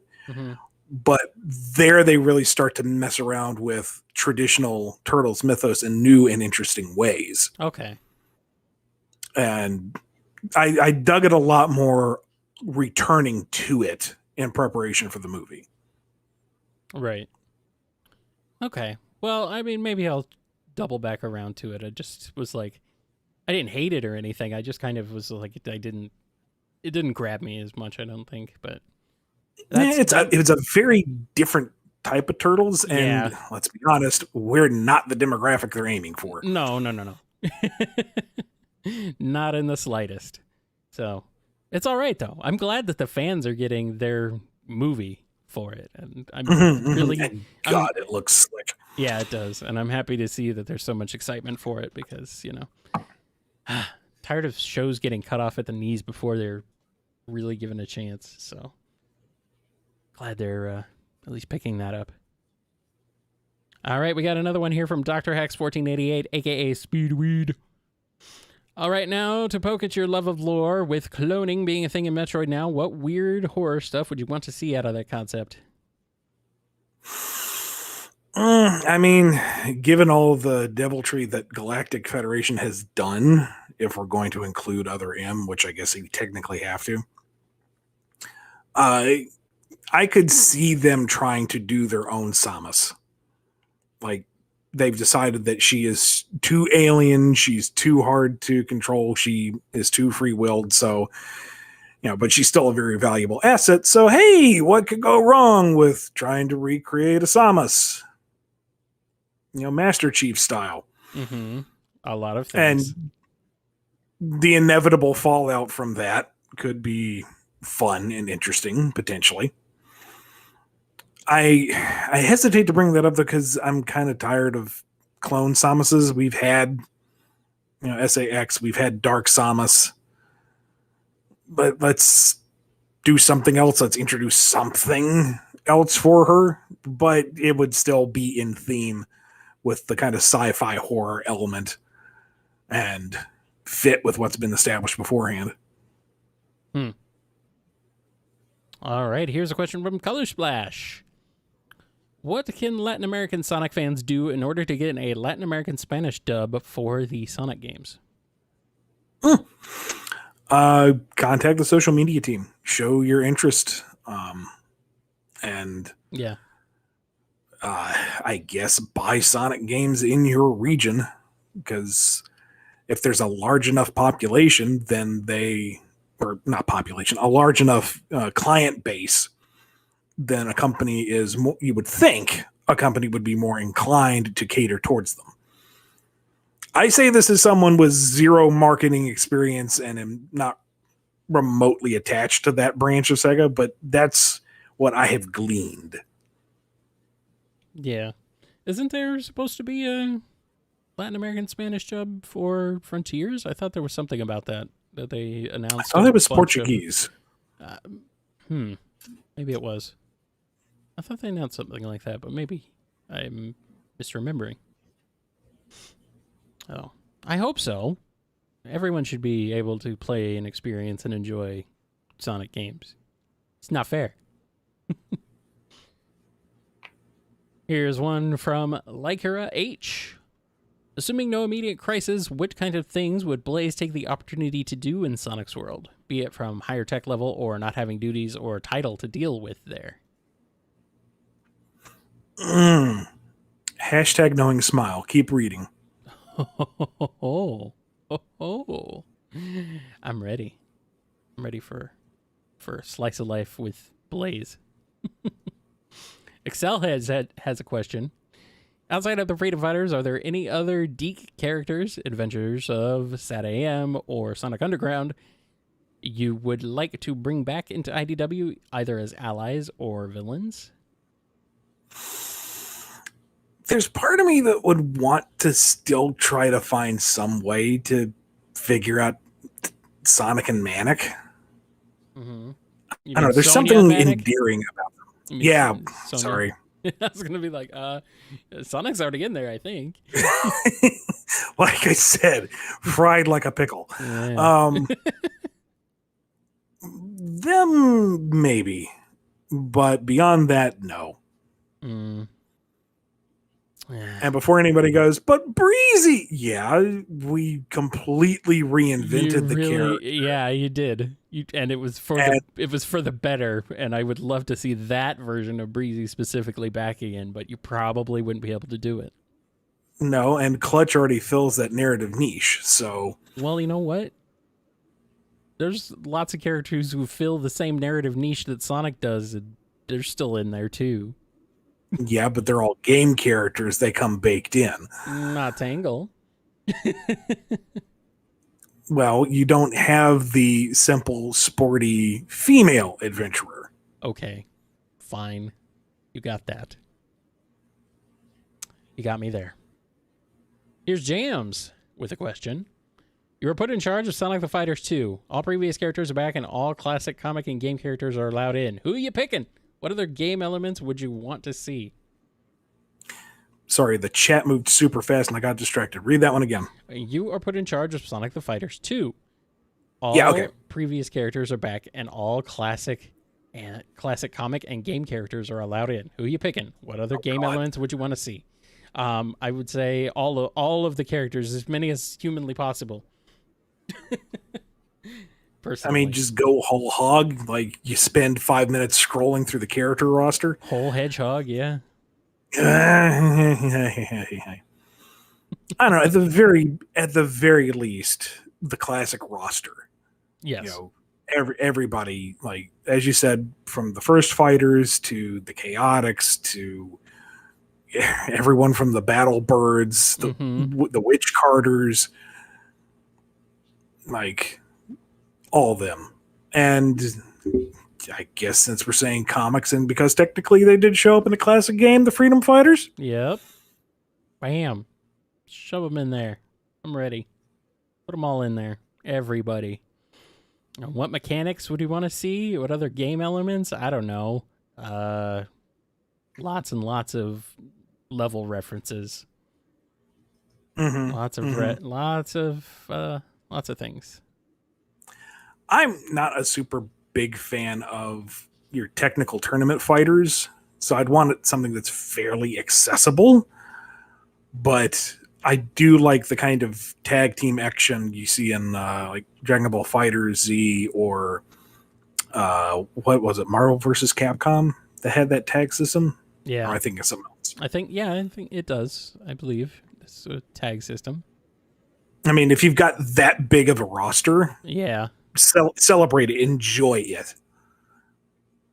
Yeah. Let's get everybody in there. And let's see. Oh, here's one. Here's a good suggestion. Kip, the capybara. Oh yeah, Put him in there. licensed to thrill. Meep meep. Also, you guys in the chat, please don't do this. Don't do this with the freedom fighter stuff and Sat AM stuff. Please don't. Be nice. Retsupe has a question. I noticed the Sonic comics being basic with its themes. Is it editorial, SEGA, or something else, since other kids' media is willing to tackle deeper themes? I think it depends on how deeply you're reading into it. I mean, I don't know. How surface level is a zombie apocalypse? I mean, Okay, so, well, obviously we're not going to get into like the more grim and pessimistic aspects of human nature Mm-hmm. in our brightly colorful animal book, but there is a degree of selfishness and versus heroism. You know, there's that one refugee from Glass Hill who shows up knowing they're infected, and like their last words are, "Sorry, I didn't want to be alone," and boop, everybody gets infected. Can you really blame them? Sure. But do you feel some sympathy for them? Also, yes. Mm-hmm. And given the exhaustive discourse out of number 50 alone, I don't think you can say that's just pure surface level. Mm-hmm. It is, at least on my end, built to be more generally accessible because this is a kid's book. But there's more to it if you want to dig. Mm-hmm. And our last super chat question for this stream is from Papato Chisps. How would Sonic and crew deal with Bill Cipher from Gravity Falls? Oh, you're lucky I saw that one episode where he was introduced, because I haven't seen season 2. He's basically a Mickey Spicklick's chaos god type, right? I guess. You haven't seen it at all, have you? No, I have not. They would be, again, I haven't seen season 2, so I don't know the full extent of his chicanery, but assuming that he is this kind of chaos god type of individual, antagonistic to boot, they would be put through the paces, but they are Sonic heroes. They've conquered gods and monsters of all sorts. They'd eventually kick him in the eye. Alrighty. I have no clue. But what I do know is that we've still got about 25 minutes. So we've gotten through all the super chat questions that we got before announcing the cutoff. So any super chat questions from here on out will be going into a future priority episode queue. So you'll probably be hearing answers to them next week sometime. So thank you guys everybody for submitting in your super chats. Let's jump back over into standard questions. Starting with this one from Rez. Silver is very strong in his base form as he was able to fight Dark Enerjact, that you said it is above Ultrasonic and could temporarily stop Super Scourge. How strong would he be in Ultra? An Ultra Silver? Ultra. Oh, goodness. Well, baseline Ultrasonic can manipulate elements, and I think in the one story we had him open a dimensional portal through force of will alone. So now you've got Silver with, elemental based TK, but he'd have all the TK powers, pyrokinesis, hydrokinesis. Would it really make a difference with air? I don't think so, but you get the idea. And maybe he can reach through dimensions, not just open portals. That'd be a bit nuts. All right, here's one from Winston King. What's your favorite meme? Oh, we just did this recently. I don't know if you guys can hear that in the background right now, but I'm being rickrolled. We are being rickrolled currently. Well played, Jen. Well played. Yes, thank you, Jennifer. We are getting demonetized. Oh, I don't think it matters how long anymore. I don't think it matters. Oh boy. Well, we'll see. I guess we can't talk that. And also, we just answered this pretty recently on another episode. Yep. So let's not waste any time with that. Thank you for your question, though. Here's one from Leon D. If Doomslayer, Samus, and Gregory from Five Nights at Freddy's Security Breach played a game of poker against each other at the inventory, how would you write their banter/conversation? Well, since at least two of them were wearing helmets, their poker faces would be impeccable. Gregory is the kid from Security Breach, I think. Yeah, but I don't know if you ever get to see his model. I don't know. I'm not sure. I mean, Samus would have a difficult time because she can only hold the cards with one hand. Mm-hmm.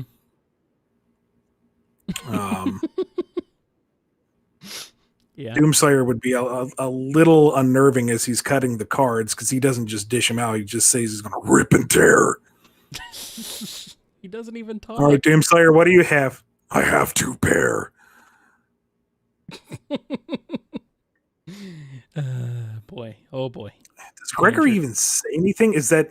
Gregory, am I walking... I think Gregory talks a lot in that game. Okay. Yeah. So am I bumbling into the joke? We have 3 mostly silent protagonists? No, we only have 2 mostly silent protagonists and one very chatty. one who's literally a child. Well, maybe then they're all just kind of very matter-of-factly sharing their stories of carnage and near-death experiences. Demons from Mars and ungodly space abominations and animatronics that will stuff you inside their gears and grind you to meaty bits.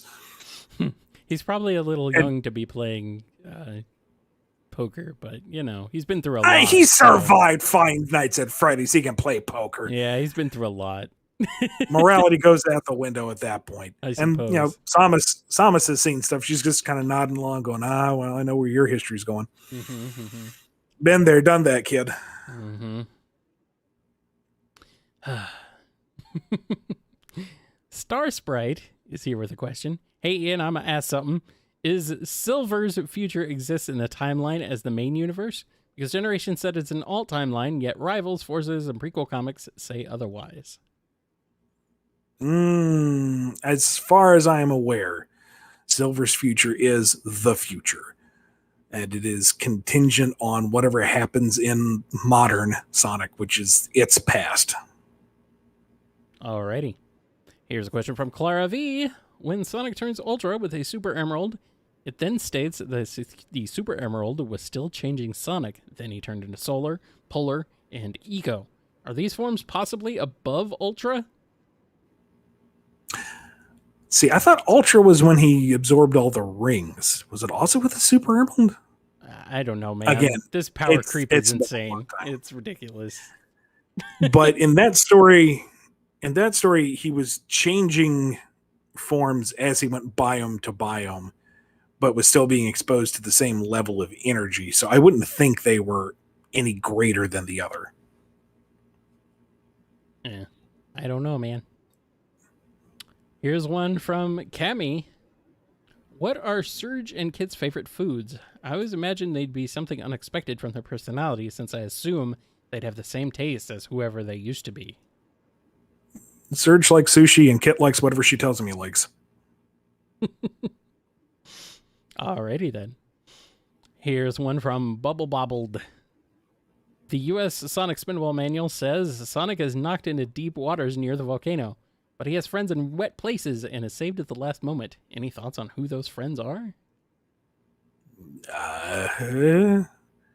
Maybe it's Rotor, who then gets captured and put into the pinball minigame. That's what I'm wondering, yeah.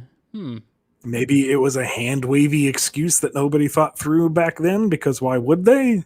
Maybe it was Bivalve? Maybe? Clam to the rescue. Oh boy. Oh dear. He sheltered Sonic from all sorts of hazards. Maybe. We got a question here from Beyond the D. I don't know what the D is, but we're beyond it now. Well, then we're at E, I guess. Okay. Is the classic world the past or an alternate timeline? Oh, this again? We've touched on this like 3 times today. Yeah, I'm not. Next. I'm sorry. I'm not going to finish reading this one. I'm sorry. I know you probably asked this during the initial deluge. So, but yeah, we've talked about this one. So, yeah. Sorry about that. Blue Dragon has a question. Why do you keep saying the Super Emeralds and Sonic 06 are not canon, while the first are confirmed to be in another dimension and the cast are shown to remember the latter? Wait. Super Emeralds in 06? No, the Super Emeralds and Sonic 06. Oh. Wait, run that one through again for me. Why do you keep saying the Super Emeralds and Sonic 06 are not canon? The first is confirmed to be in another dimension, and the cast are shown to remember the latter. Oh, I never said the Super Emeralds aren't canon. They clearly are. They're, grayed out in Mania. They're just gone. They're not accessible. They can't be used no more. Mm-hmm. They are no longer on limits. They are no longer super. They are just emeralds. And 06 is technically 06's story writes itself out of continuity. The whole adventure is because Solaris was split and Mephiles is trying to get back into shacking up with Iblis. But by the end of the story, Elise and Sonic go back before the split happens and puff out Solaris. So the split never happens. So the game never happens. That's the cheeky response to why it's not canon, because it writes itself out of its own continuity. Haha. Time travel stories are awful. Mm-hmm. That's not true. Back to the Future is great. Terminator 2 is great. It has holes. Chrono Trigger is great. They have holes. Lots of time travel stories have problems.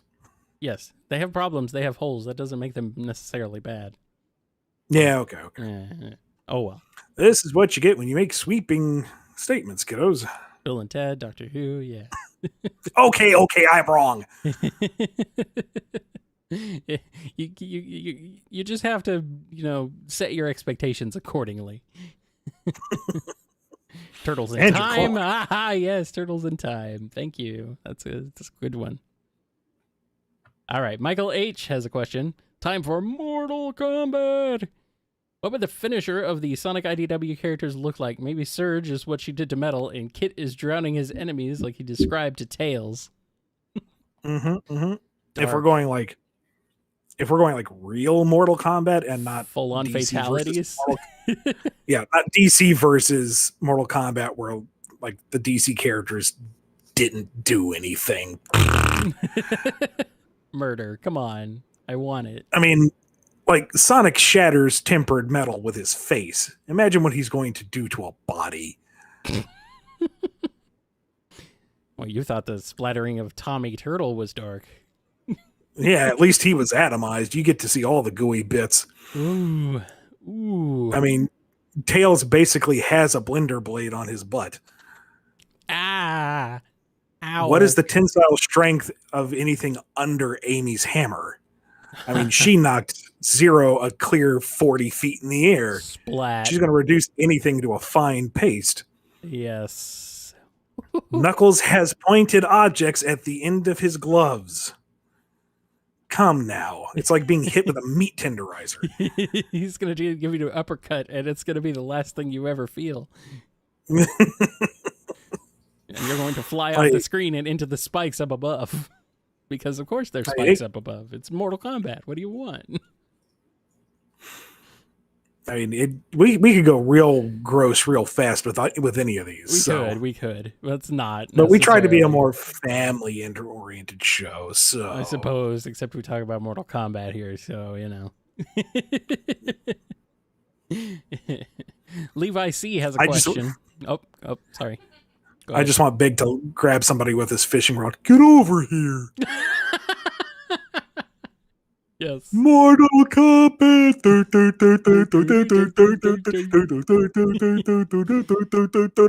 Froggy, froggy, froggy, froggy, froggy, froggy, froggy, froggy, froggy.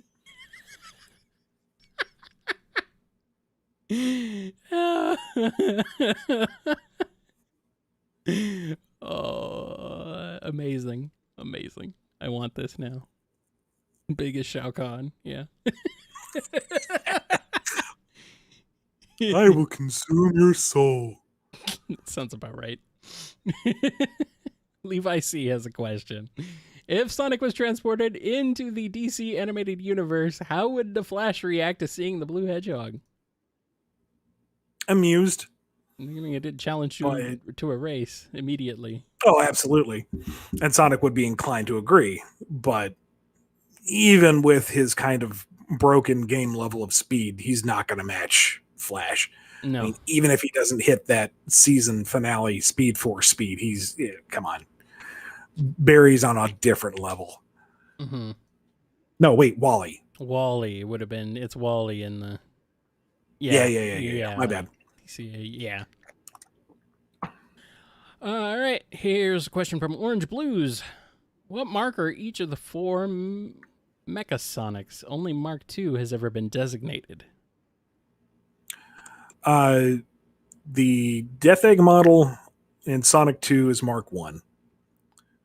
The one on Sky Sanctuary is Mark 2. And the one in, is it Final Egg or Hot Shelter? Sonic Adventure. That's Mark 3. Okay. And then where's the fourth one? That I'm not sure. That little silver weird one from the Game Gear games, I don't know if that counts. Well, it should, dang it. Maybe it's like Mark 1.5. 1.5? Yeah, I don't know. Maybe it's Mark Hamill. I don't know. What I do know is we have a question from Yes. How much do you know about Dragon Ball's power?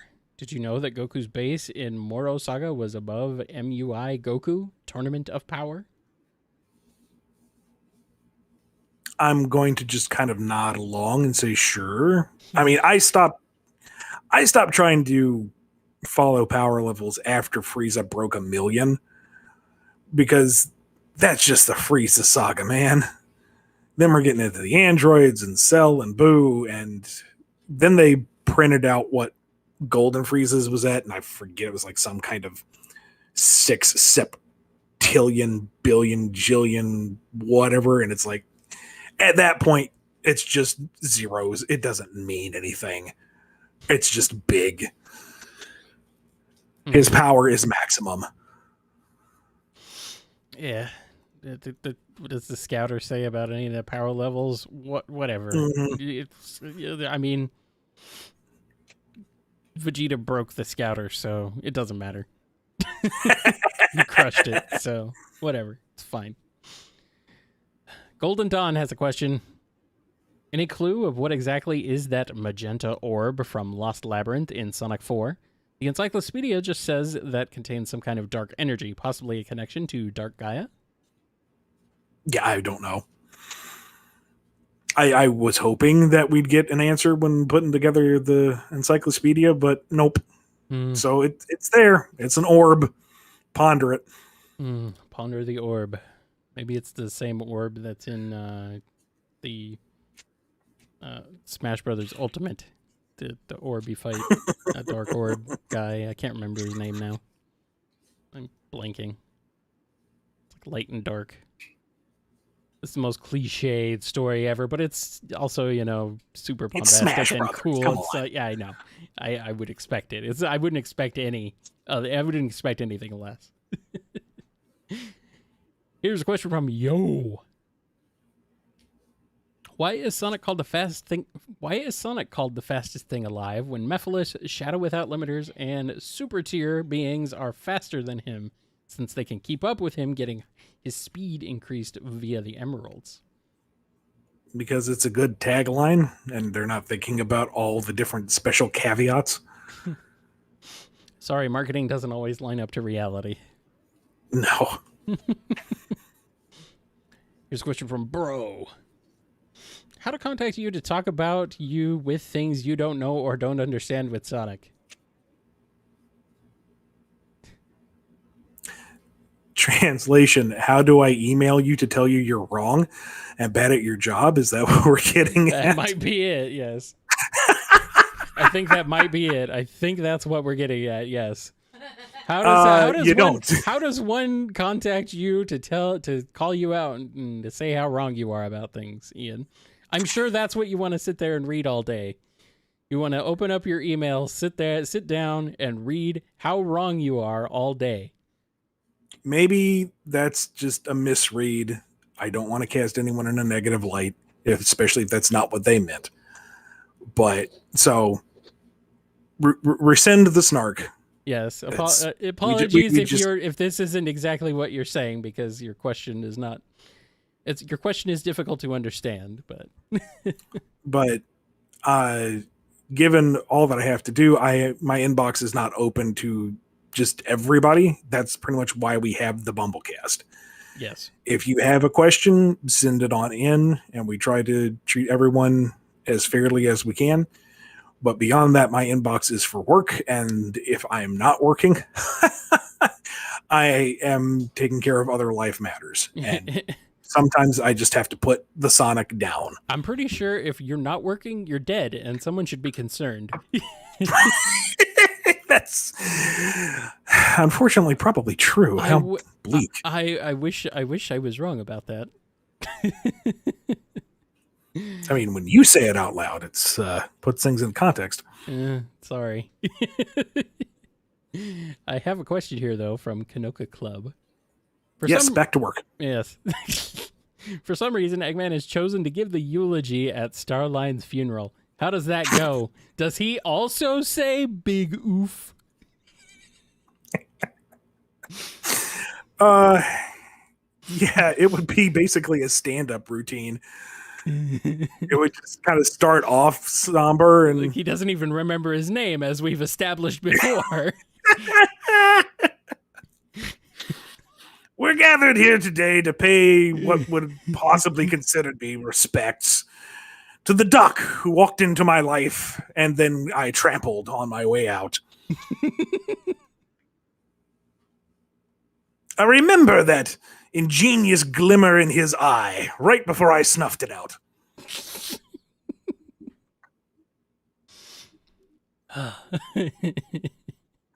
He was once so full of potential, and like all potential energy, it was turned into kinetic energy.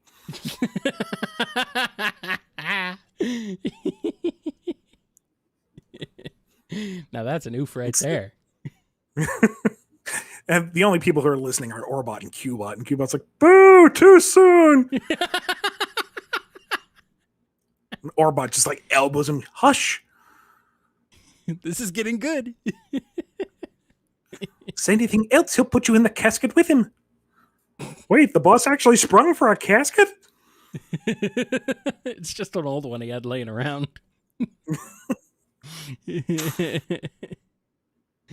All right. Let's move on to this next one here from Alec J. We've only got 4 minutes left, so let's go ahead and get through at least a couple more of these.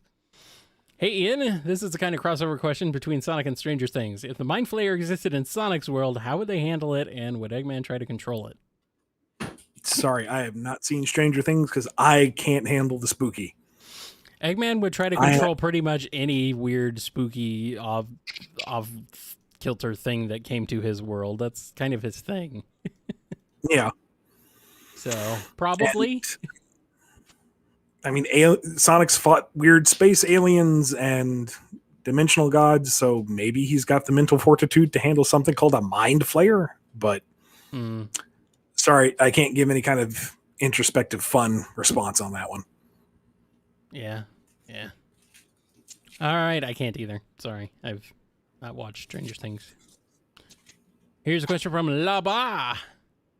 Are the RG Super Emeralds equal to the game Super Emeralds? I don't think so, since you said Ultra, which uses 1 Super Emerald, is arguably above Hyper, which uses 7 Super Emeralds. Okay. Reasonably, but the RG Super Emeralds were such a mess. It's really hard to say what their properties were at all. I mean, they were Chow. They were Chow transformed at one point. So they got written out of the story. They're gone. We don't have to worry about it anymore. Alrighty. Here's a question from Scruffy Matt. If you could choose one classic character to be playable in a modern Sonic game and one modern Sonic character for a classic game, which games and characters would you choose? See, my knee-jerk reaction is to say Honey, but that leaves Mighty and Ray behind, and that hurts. But yeah, I'm with you though. I Honey, yes. What game? I don't know. Shadow the Hedgehog. Modern going backwards? It would be fun. Blaze? Classified. Yeah, there you go. Blaze is always the answer. That's the thing. It's like whenever any sort of question comes up, the Blaze is the answer. That's just, and you basically have the mechanics right there because the Rush games are 2D platforms. You just take out the boost mechanic, or maybe don't. Maybe that's her gimmick for classic. Yeah, sure. I'm into it. Put her in. I don't know, Sega Sonic Popcorn Shop. I don't know. Put her in any of them. I don't care. Sonic Mania. Just do more DLC for Sonic Mania. Yes. Make it an evergreen title. They really should have. I don't know why they didn't. I don't know why they didn't do that with Generations either. It's a missed opportunity to the extreme. Oh, well. You want to do one more, Ian? Yep, we got time for one more. All right. We're going to wrap it up with this one from Asta K. Sonic Speed Strats confirmed that the Master Emerald is more powerful than the Emeralds and even the Super Emeralds. So how strong do you think it is? It's masterly strong. Also, these Emerald strength questions have come in a lot this week. Today. I don't know. I would debate their definition of strength in that they can nullify the emeralds, but does that necessarily mean it's stronger? You know, if one can negate another, what is its power individually? But I mean, we got robots going super off of one Master Emerald, and you need 7 to give it to an organic thing. So maybe they got something going on there. I don't know. Does the Master Emerald even lift, bro? No, it lifts the island. Oh yeah, you're right. It does. So it does lift. Okay. All right. On that terrible joke, we're going to wrap it up. Thank you so much for joining us. Big thank you to everyone who sent in super chats. We've never had so many that we couldn't get through them all in one show. That's new and special, so we will get to them as soon as we can. Yes. Thank you very much for your support. Yes. Everyone who didn't get your question answered, they will be going in the queue. We will be getting to them as quickly as we can. We will see you Monday for the re-airing of this episode. Mhm. And Wednesday, we've got a special guest episode coming up. So Indeed. look forward to that. Otherwise, Kyle, you got any notes to wrap us up with? No, I don't. But thank you, everybody, for joining in. Thank you, Jennifer and Professor Rye, for helping out, wrangling the peoples in the chat, and for grabbing all these wonderful, wonderful questions. With so many questions. So many.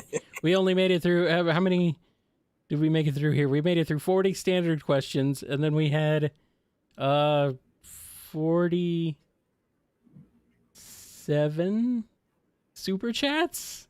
What the crap? All right. Thank you so much, everybody. 50 super chats. Okay, 50 total. Wow. All right. Thank you. Oh. That's going to wrap us up. So be good to yourselves, be good to each other, and we will see you next time on the BumbleKast. All right. See you then. Bye.